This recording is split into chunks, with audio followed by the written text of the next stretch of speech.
Y'all, we need to talk about these absolutely wild allegations involving Cuba Gooding Jr. and what he's saying about Diddy's infamous parties. And honey, when I tell you Jay-Z's name has been dragged into this mess, you better grab your emergency fan because you're going to need it. You have to learn that as you walk on this path, you must stay neutral.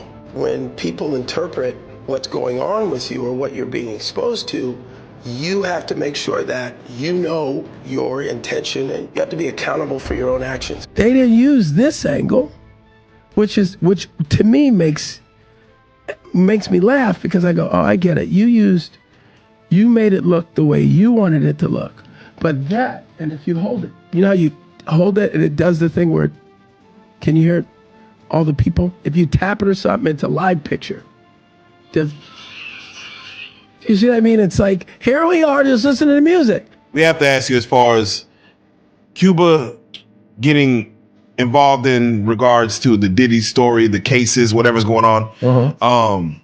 For you as your older brother, how do y'all handle that conversation in regards to just his name being in the mix with all that? Do you talk to him about it, or is it more so? Listen, I've been following celebrity drama for years, but this story, it's giving me actual heart palpitations. For the longest time, there have been these absolutely insane whispers about what goes down at Diddy's extravagant parties. You know, the ones where everything glitters and the champagne never stops flowing?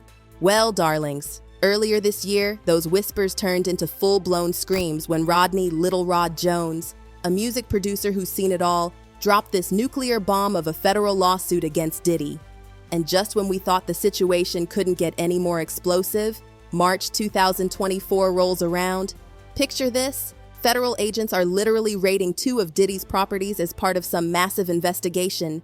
And on that exact same day, Jones decides to amend his lawsuit to include none other than Academy Award winner Cuba Gooding Jr. The timing? Absolutely devastating. Let me take you back to this yacht trip because, honey, what allegedly happened there will make your jaw hit the floor. We're talking December 2022 to January 2023 on this luxurious boat where everything seemed perfect on the surface. Diddy introduces Jones to Gooding in the studio, acting all casual like it's just another day in paradise. But according to Jones, once the cameras stopped rolling and they were alone, things took this absolutely horrifying turn. Jones claims Gooding couldn't keep his hands to himself. We're talking touching legs, thighs near the groin, lower back, shoulders, all without consent. Like, can you imagine being in that situation? My skin is literally crawling just telling you about it. And that's as NBC is learning exclusively that the music producer accusing Diddy of sexual assault and harassment is also accusing actor Cuba Gooding Jr. This producer filed the original lawsuit last month. But wait, it gets worse. When Jones made it crystal clear he wasn't interested, Gooding allegedly wouldn't take no for an answer. Jones says he had to physically push him away, and there are actual receipts. They have screenshots from a video showing Gooding with his arm around Jones, and I'm telling you, seeing those images sent chills down my spine. Now here's where this story takes an even darker turn that literally kept me up all night. Jones isn't just pointing fingers at Gooding, he's saying Diddy was the puppet master behind it all. According to the lawsuit, Diddy was allegedly grooming Jones to pass him off to his powerful friends, like some sort of, I can't even say it, it's so disturbing. And apparently, Cuba Gooding Jr. was just one of those friends. I'm literally shaking thinking about the implications. The yacht trip revelations just keep getting more horrifying by the second. Jones describes this absolutely nightmarish situation where he claims Diddy was forcing people into compromising positions. We're talking non-consensual acts, drinks being spiked. I literally had to take a break from reading the details because it was making me physically ill. Now, he's saying Gooding groped and fondled him while they were on Combs' yacht. No comment from Gooding's reps yet. Y'all, I need you to brace yourselves for this next part because it's beyond disturbing. Jones says he woke up completely disoriented, finding himself in bed with Diddy and 2 other people.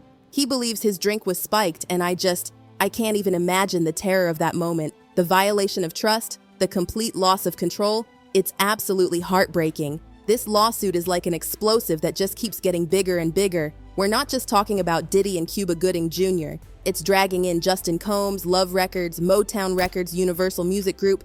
It's like the entire industry is being put on blast. And the allegations suggest this wasn't just about a few bad apples.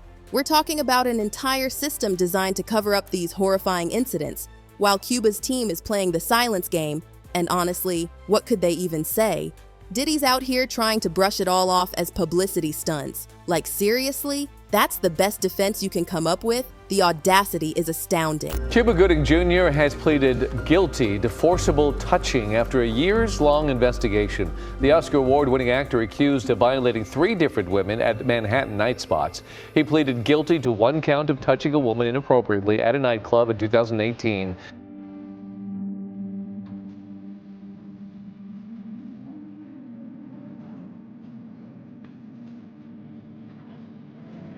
Now let's talk about Cuba's history because, honey, this man has more baggage than an international airport. Flashback to 2020, 2 brave women, Jasmine Ab and Kelsey Harbord, stepped forward with their own horrifying stories. Ab was just trying to do her job as a cocktail waitress at Lavo nightclub in Manhattan when she says Cuba forcibly kissed her without consent. And Harbord?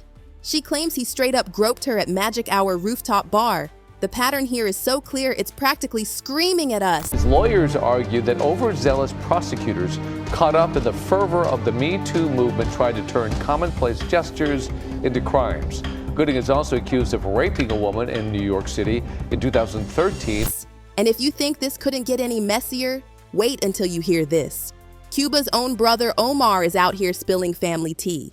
Their mother, yes, their actual mother, was so concerned about Cuba's behavior and these Diddy allegations that she literally begged Omar to have a serious talk with his brother. But apparently, Cuba's not trying to hear it from anyone, not even his own family. The dysfunction is real, y'all. Why are you on TMZ every other weekend, half naked, talking about wild?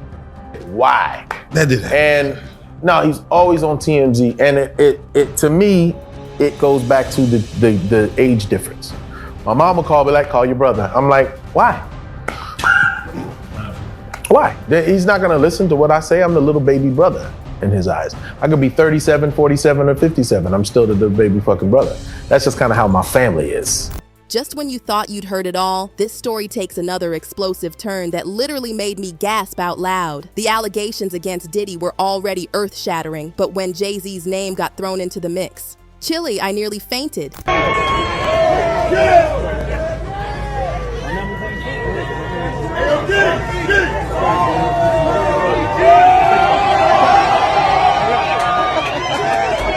Get ready for this because it's about to get really dark. A woman identified as Jane Doe has come forward with allegations that are so disturbing. I had to read them multiple times to make sure I wasn't seeing things. She claims that both Jay-Z and Diddy assaulted her when she was just 13 years old. This allegedly went down after an MTV Video Music Awards show in 2000. According to her lawsuit, she was at one of Diddy's notorious after parties when her drink was spiked. And then, I can barely type this. She says both men assaulted her. My heart is literally breaking for this woman. People talking non-stop. A major ruling against both P. Diddy and Jay-Z as a judge rules a rape accuser can remain anonymous, at least for now. And the judge gets spicy in her ruling too, calling out Jay-Z's attorney for filing what she says is a litany of motions that are a waste of judicial resources. But hold on to your wigs because this rabbit hole goes even deeper. Texas lawyer Tony Busby, who's representing Jane Doe, dropped this bombshell. His firm is handling over 150 similar cases against Diddy. We're not just talking about 1 or 2 incidents, we're talking about dozens of men and women coming forward with similar stories. These parties were allegedly happening everywhere: New York, California, Florida. It's like nowhere was safe from this predatory behavior. The legal drama is giving us more twists and turns than a soap opera.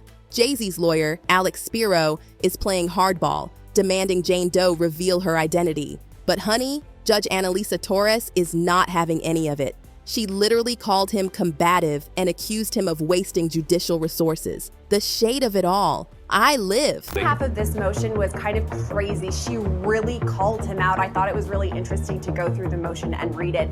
It's one thing to defend your client, but the judge's comments suggest that Spiro's methods might be doing more harm than good. And this raises another question. Why is Jay-Z's team going so hard if they believe the case is baseless? It's a move that has people raising their eyebrows. Now, Jane Doe has admitted to some inconsistencies in her story, and Spiro hasn't hesitated to highlight them. In fact, he called out an interview which she did with NBC News, claiming it was exposing glaring impossibilities in her allegations. Mr. Carter to be fully cleared of all of this in the coming days.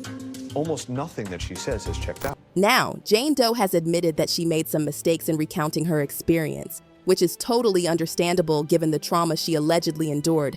But she is standing firm on the core of her story. The back and forth between her legal team and Jay-Z's people is like watching a high-stakes tennis match, and nobody knows where this ball is going to land. She says that she might have some facts wrong, but that she says the incident happened. What do you say to that? You know, anybody, when they make up a claim, they can just keep repeating it and getting it right. But you never get the details right. And what happened during her interview with you is that the story began to unravel. Meanwhile, Diddy's situation is spiraling faster than a tornado in Kansas. These stories just keep piling up like dirty laundry, and honey, the stench is getting unbearable. His lawyers are trying to play it off like these people are just coming for celebrity coins, but let's be real. When 150 different people are telling similar stories, something is seriously wrong in this picture. And let's circle back to what Cuba Gooding Jr. said about these parties, because this tea is particularly scalding. He wasn't just talking about your average celebrity get-together. He was implying these were spaces where normal boundaries didn't exist. And when he brought up Jay-Z's presence at these events, Chile, the implications are disturbing on so many levels. Speaking of Jay-Z and Diddy's relationship, this resurfaced clip from the 2007 Screamfest Music Festival has everyone's eyebrows raised to their hairline. Picture this scene. They're performing with T.I. and 50 Cent, and out of nowhere, Diddy just casually slaps Jay-Z's bottom not once, but twice. And Jay-Z's reaction? Nothing. Like this was just another Tuesday. I mean, sure, athletes do this all the time, but something about this whole situation feels different, especially given all these allegations. And honey, let me tell you about these infamous freak-offs at Diddy's properties. When federal agents raided his homes, what they found will make your head spin. Over 1,000 bottles of baby oil and lubricant. Like, what kind of parties need that much inventory? The prosecutors are saying these weren't just regular celebrity parties. They're alleging people were being coerced into disturbing activities after being drugged. Happening with Puffy? I know you're not really tapped in, but what the last thing I saw was like a guy there. He was like, "Yo," he like pushed me into the trunk. It really hurt, and he sounded me. I was like, "Yo, look." The questions this whole situation raises are keeping me up at night. Were these A-list stars actively participating in Diddy's alleged behavior? Were they just innocent bystanders? If they knew what was happening, why did everyone stay silent? And if they were this comfortable with questionable behavior in public, what in the world was happening when the cameras stopped rolling? Remember that clip of Diddy slapping Jay-Z's bottom? 50 Cent sure does. He reposted it earlier this year with this super shady caption about Diddy in the back patting on ninjas' butts and how he ain't never been with it. Though he later deleted the post, probably after his lawyer had a heart attack.